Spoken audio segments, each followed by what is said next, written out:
Bonjour, on est dans la période des vœux, donc je vais parler de calendrier, c'est logique.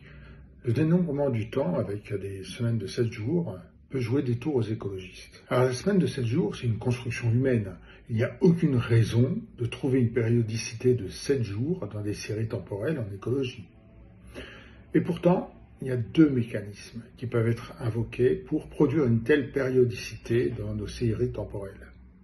Depuis 2008, c'est la première référence que j'ai trouvée, les météorologues ont trouvé des périodicités de 7 jours dans de nombreuses variables, telles que les précipitations ou les températures dans différents pays du monde. L'origine de cette périodicité serait liée aux activités humaines, industrielles notamment.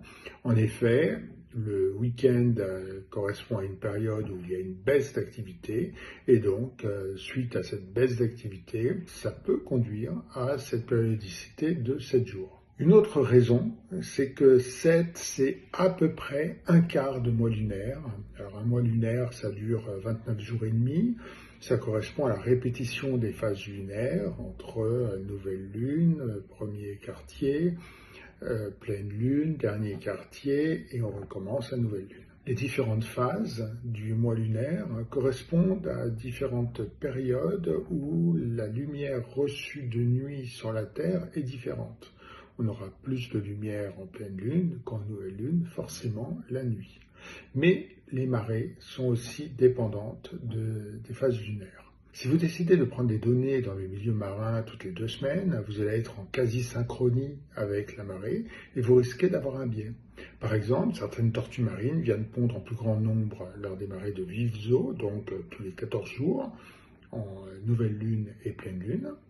Si vous faites des comptages que toutes les 2 semaines, finalement, vous allez tomber potentiellement en synchronie avec les nouvelles eaux ou au contraire en synchronie avec les mortes eaux et donc créer des biais positifs ou des biais négatifs par rapport à une valeur moyenne. Se caler sur un cycle lunaire en utilisant des multiples de la semaine n'est pas toujours une bonne idée. L'origine de la semaine de 7 jours se trouve dans l'Ancien Testament et donc dans la Torah, et c'est lié à une signification particulière du chiffre 7 dans la tradition hébraïque.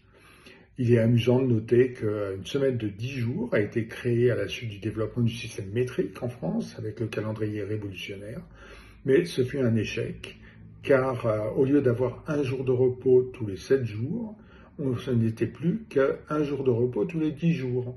Ça ne plaisait pas à tout le monde et on est revenu aux 7 jours par semaine. Bonne journée!